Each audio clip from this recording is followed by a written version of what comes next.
Life moves fast and travel is a big part of it. So how can you eat healthy on the road, whether it's in a plane or a car? I'm going to show you how.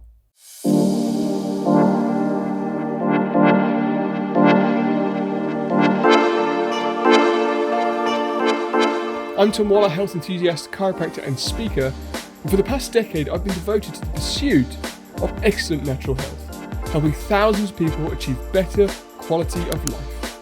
I take complex topics and make them easy to digest and simple to implement, so that you too can change your life. But be warned, I'm not holding back any punches and I will hold you accountable. Stop making excuses, grabbing a Mars bar, grabbing a Lucozade, because you've just got to get through the day.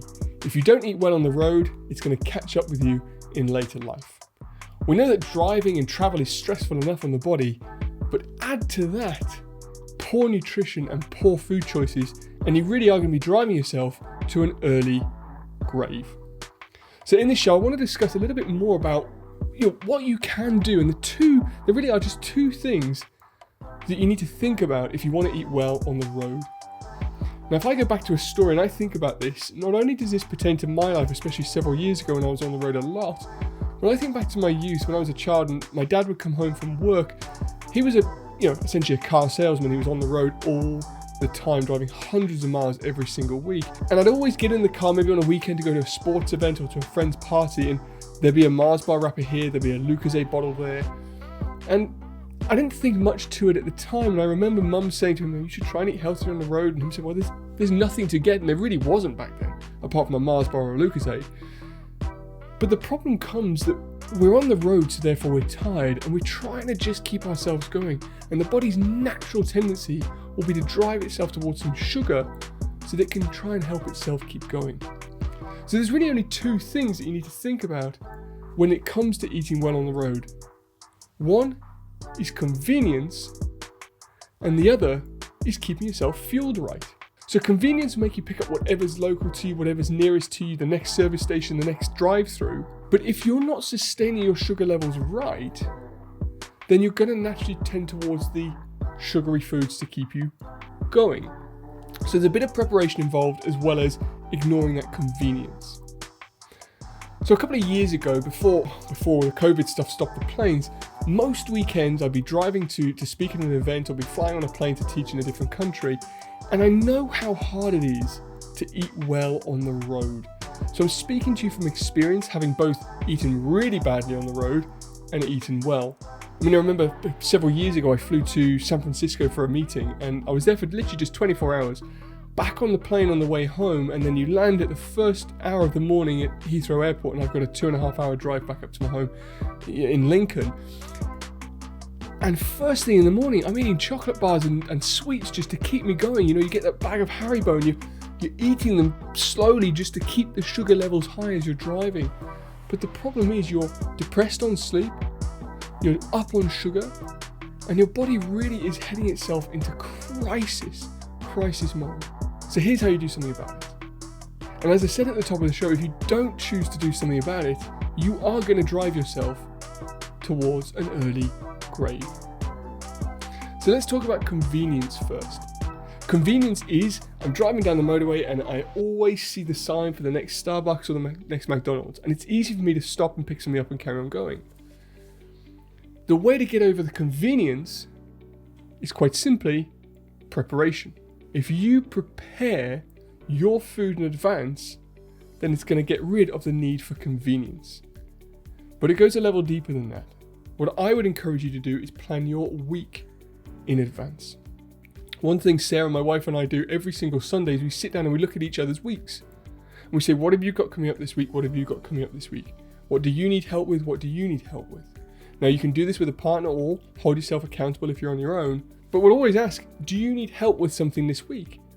And it might be, well, actually on Wednesday, I've got lots of filming to do, so I've got no free time. So Sarah's like, cool, I'll take on the cooking that night and I'll prepare the food for Thursday. Or if it's the other way around, I'll take on the cooking or the preparation. And making sure that the food is prepared for the day before, when you're not hungry, you're not chasing that sugar drive, so that you can continue on the road. You may find that you're flying and you know when you fly back that you're going to be stressed. one of the things I make sure my car has when I get back into it from a flight is a big bottle of water and some healthy snacks.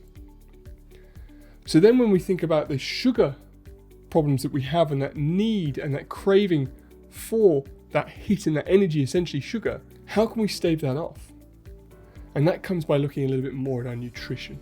So what we need to think about with our nutrition is, are we keeping ourselves going and surviving on sugar highs and sugar lows, that wave up, that wave down, that wave up, that wave down?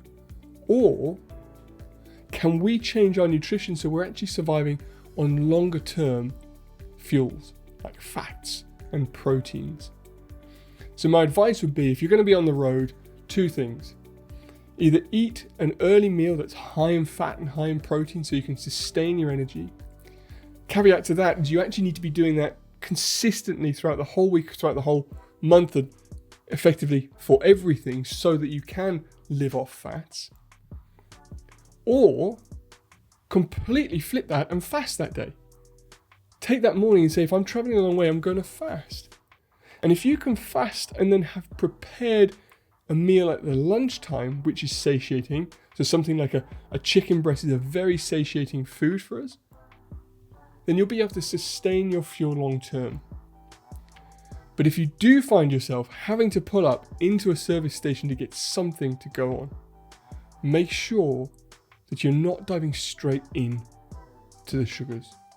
Now, we joke about this when we stop at service stations. You have to go hunting. You have to get primal in those places to find the good stuff. You have to look high and you have to look low, because you'll find that those really healthy nuts, they're right at the bottom of the shelf beneath any of the bad stuff. Or if you want to find some really healthy waters and not the sugary drinks, they're right down the aisle at the back. Make sure you hunt. Make sure you prepare. Make sure you avoid this convenience, because I can assure you, if you don't, you will head yourself towards an early grave. So if you're eating on the road and you're traveling a lot, enjoy that process. I love the hustle of travel. I love the being on the go all the time. But prepare your nutrition so you don't get caught up in the convenience, and make sure you're choosing foods that keep you sustained for the longer period, as opposed to those sugar hits every now and then. Make sure you check out some other episodes on this show. I'd love to hear what your thoughts are. If you're watching this on the YouTube, please comment below what your favorite go-to snack is when you're on the road, or tell me where you struggle, and we'll see if we can get a debate going around that. But check out some of the other podcasts which are going to show you some stuff on nutrition specifically and how to set up and win your day. And please make sure you hit that subscribe button, and we'll see you on the next show.